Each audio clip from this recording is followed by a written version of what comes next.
মতন বাপের সাইন নকল করে দেখায় দেওয়া, ঠিক আছে? ও টার্গেট কি, ঢাবির কোন একটা সাবজেক্ট হইলো ভাই, সাবজেক্ট হইলেই হবে, গুচ্ছতে ভাই একটা গুচ্ছের ভার্সিটি হইলো ভাই। ওদের টার্গেট শুনবা এই জায়গায়, এই মাটিতে।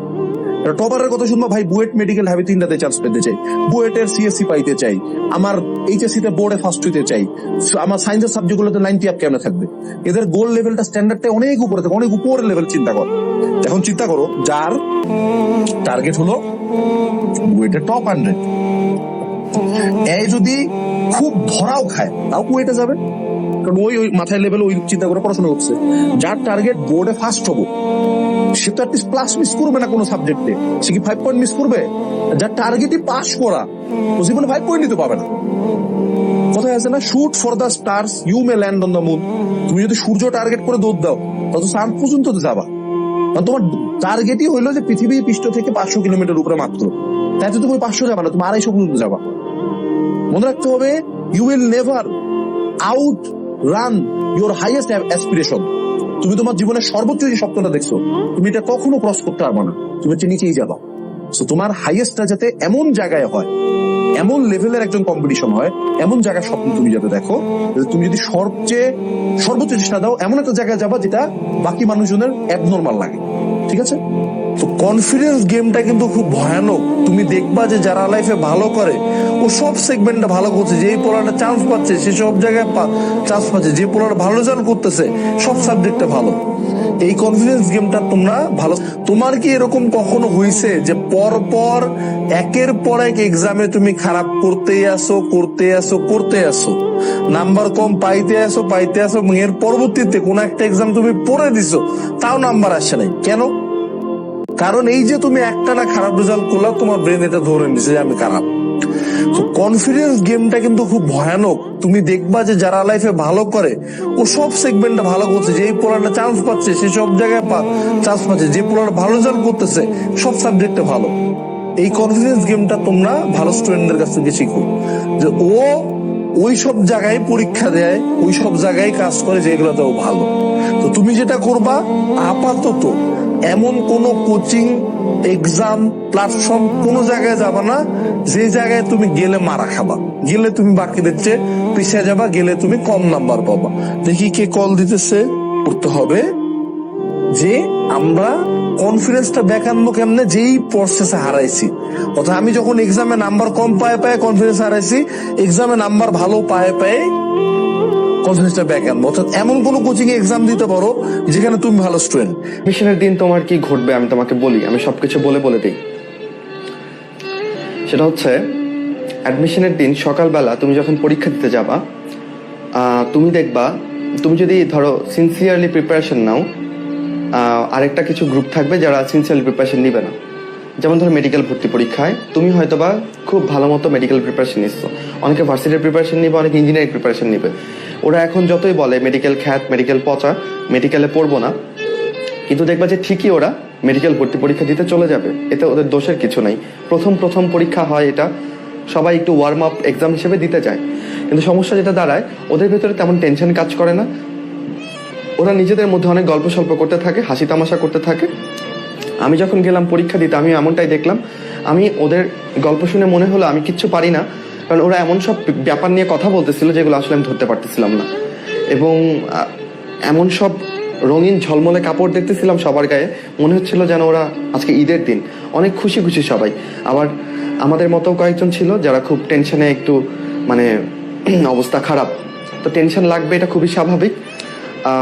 পরীক্ষার হলে যখন গেলাম, পরীক্ষার হলে জায়গাটা খুব অদ্ভুত। এটা অন্য সব পরীক্ষার হল থেকে আলাদা আমার কাছে মনে হয়। এখানে সবার ভেতরে একটা অদৃশ্য চাপ কাজ করে, বুঝছো? তো পরীক্ষার হলে 9:30টার ভেতরে বসে গেলাম। তখন সেই আধা ঘন্টা সময় আর আমার কাটে না, বুঝছো? ভীষণ ঘুম পাচ্ছিল। যদিও সবাই বলে পরীক্ষার আগের রাতে একটা ভালো ঘুম দেওয়া দরকার। আমি পরীক্ষার আগের রাতে কিছু প্রশ্ন আগে থেকে আলাদা করে রেখে দিয়েছিলাম, এগুলো প্র্যাকটিস করছি, মানে পরীক্ষা দিছি মডেল টেস্ট, আর বইপত্র টুকটাক উল্টিয়ে শুয়ে পড়ছি 11টার দিকে। বাট আমি ঘুমাইতে পারি নাই। আমার ঘুমাইতে 1:30-2টা বেজে গেছে। এবং আমি ভয়ে উঠে পড়ছি, ধরো 4টার দিকে উঠে পড়ছি, বুঝছো? মানে আমি ধরো 2.5 ঘন্টার মতো ঘুমাইছি হাইস্ট, এবং উঠে পড়ে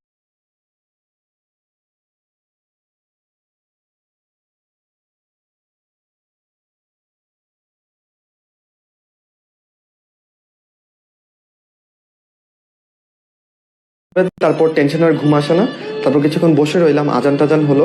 সেদিন একটু খুব ভক্তি করে, খুব একাগ্রতার সাথে একটু নামাজ টামাজ করে আল্লাহর কাছে চাইলাম জিনিসপত্র। লোভী মানুষ তো, যখনই দরকার হয় চাই আর কি। আচ্ছা, তখন এরপরে সকাল আর আসে না। এরপর কি পড়বো, বোটানির যে প্রথম চ্যাপ্টারটা, এই চ্যাপ্টারটা উল্টাইতেছিলাম। উল্টায় এর মধ্যে খুব আর্লি বেরোয় পড়লাম পরীক্ষা হলে যাওয়ার জন্য। সেদিন আবার রিমঝিম বৃষ্টি। চলে গেলাম, বাইরে অনেকক্ষণ দাঁড়িয়ে থাকতে হলো, কারণ 9টার সময় কেন্দ্র খোলা হলো। বাইরে প্রায় 1 ঘন্টা দাঁড়িয়ে থাকলাম, বুঝছো। 9টার সময় কেন্দ্রের ভেতর ঢুকে ক্লাসরুমে ঢুকলাম 9:30টায়। এই আধা ঘন্টা সময় কাটে না, ভীষণ ঘুমে আমি ঢলে পড়তেছিলাম। কিন্তু আমি যখন হাতে প্রশ্নটা পেলাম, তখন আমার কেমন করে যেন 1টা ঘন্টা চলে গেল। ঠিক এই প্রশ্নে ডুবেছিলাম। ওই 1 ঘন্টায় আমি কিচ্ছু ভাবি নাই, বুঝছো। প্রশ্ন পাওয়ার পর একটা ঘটনা ঘটলো, সেটা হচ্ছে আমার পাশে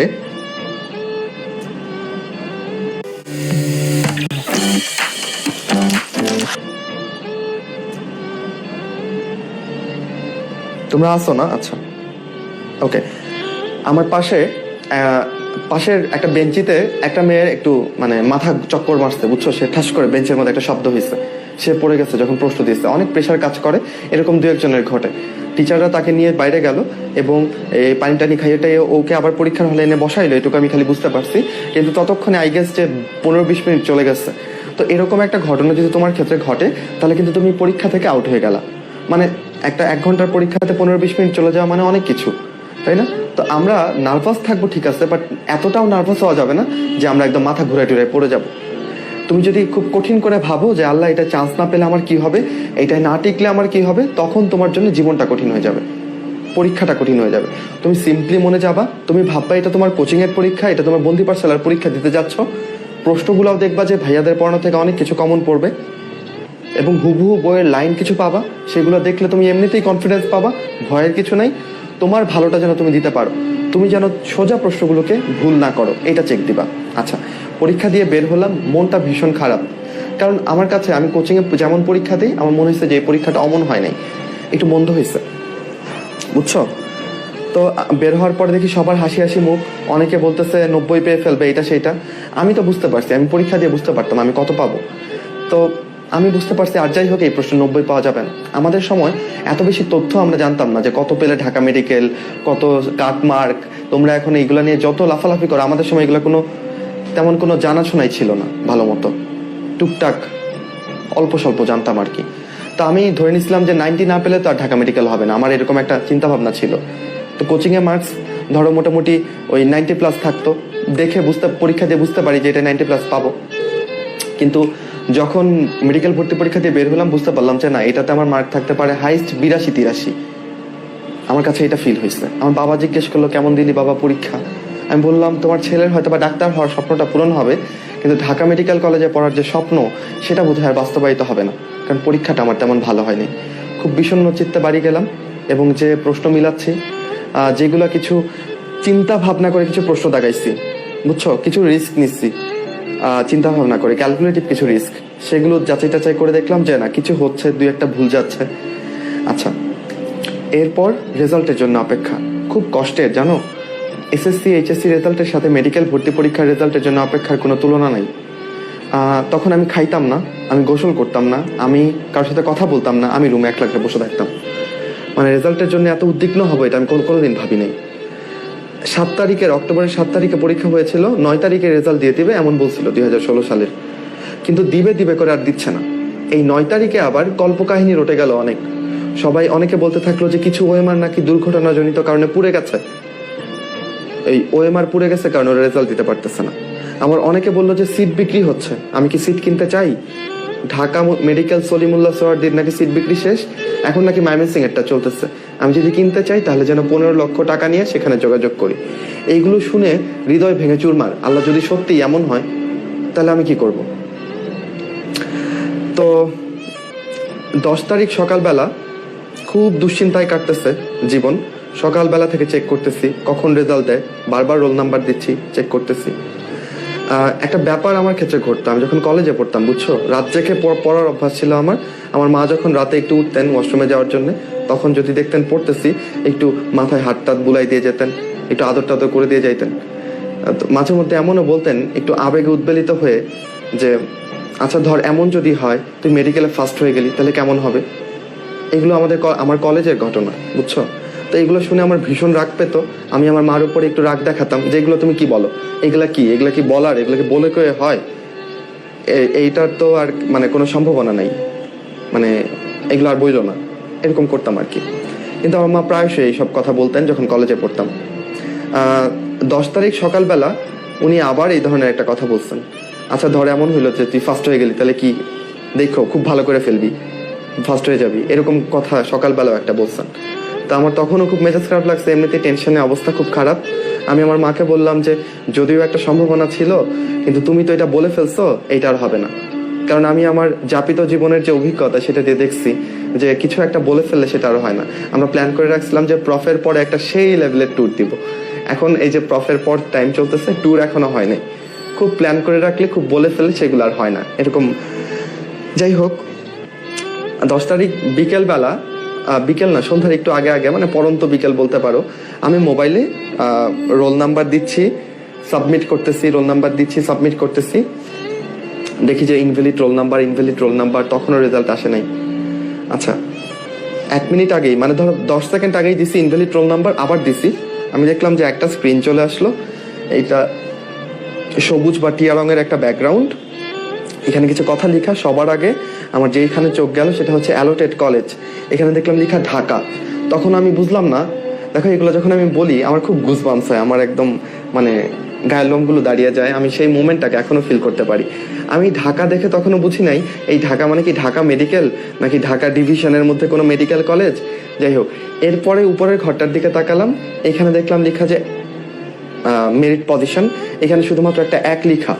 তো এইটা দেখে তখন আমি ধাতস্থ হতে পারি নাই, আমি সাথে সাথে আবার এটাকে রিফ্রেশ করলাম। আমার হাত পা তখন কাঁপাকাঁপি অবস্থা, আমি রিফ্রেশ করে দেখলাম না, ঘটনা সত্য, এটাই আসতেছে। আমি জানলার ধারে দাঁড়িয়েছিলাম, আমি ধরো চিল্লাচিল্লি করা শুরু করে দিলাম ইয়েস ইয়েস বলে। আমার মা ছিল একটু রান্নাঘরের দিকে, উনি ছুটে আসছে, কি হয়েছে। আমি চিৎকার চেঁচামেচি করে বললাম, আম্মু আমি তো ফার্স্ট হয়ে গেছি। তো আমি যেটা দেখলাম যে ধরো আমার মা তো অনেক খুশি হয়েছেন অবভিয়াসলি, কিন্তু দেখলাম যে ওনার চোখ একদম টলমল করে উঠছেন, একদম কাঁদো কাঁদো একটা অবস্থা, কেঁদে দিল এই মানে এখনই বোধহয় কেঁদে দিবে, এরকম একটা ব্যাপার। তো আমি আসলে এতখানি বড় হয়েছি ততদিনে আমার মাকে আসলে কাঁদলে কেমন দেখা এটা আমি দেখি নাই। ওনার জীবনে দুঃখ নাই কষ্ট নাই ব্যাপারটা এরকম না, কিন্তু আমি কখনো দেখি নাই যে আমার মা কাঁদতেছে, এরকম আমি দেখি নাই। আচ্ছা, তো খুবই অদ্ভুত অনুভূতি এইটা। আমার বাবা তখন বাসার বাইরে, আমার মা বাবাকে ফোন দিলেন এবং দুজনেরই হার্ট অ্যাটাক হয়ে যাবে এরকম একটা অবস্থা। চিল্লায় বলতেছেন ছেলে ফার্স্ট হয়ে গেছে, তুমি কই, তাড়াতাড়ি বাসায় আসো, দৌড়ে আসো। তো এই আর কি। তোমরা আমাকে বলো, এই যে ধরো আমার মায়ের চোখের জল, এটাকে যেন তোমরা কি বলো, আনন্দ অশ্রু, তাই না? আমার সাথে তোমরা যে কয়জন আছো, প্রায় 150 জনের মতো মানুষ, তাই না? তোমাদের মধ্যে অনেকের এরকম ইচ্ছা আছে না যে তোমাদের জন্য তোমাদের বাবা মার চোখে 2 ফোঁটা আনন্দ অশ্রু ঝরুক? এটা তোমরা চাও না বলো? আমি জানি প্রত্যেকটা ছেলে মেয়ে চায়, সেটা হোক এই রেজাল্টের মধ্য দিয়ে বা অন্য যে কোনো ভাবে, তাই তো? আমরা চাই যেন আমাদের বাবা মার খুশির কারণ হতে পারি আমরা, তাই না? সো আমার বাবা আসলেন ঘরে অনেকক্ষণ পরে, ততক্ষণ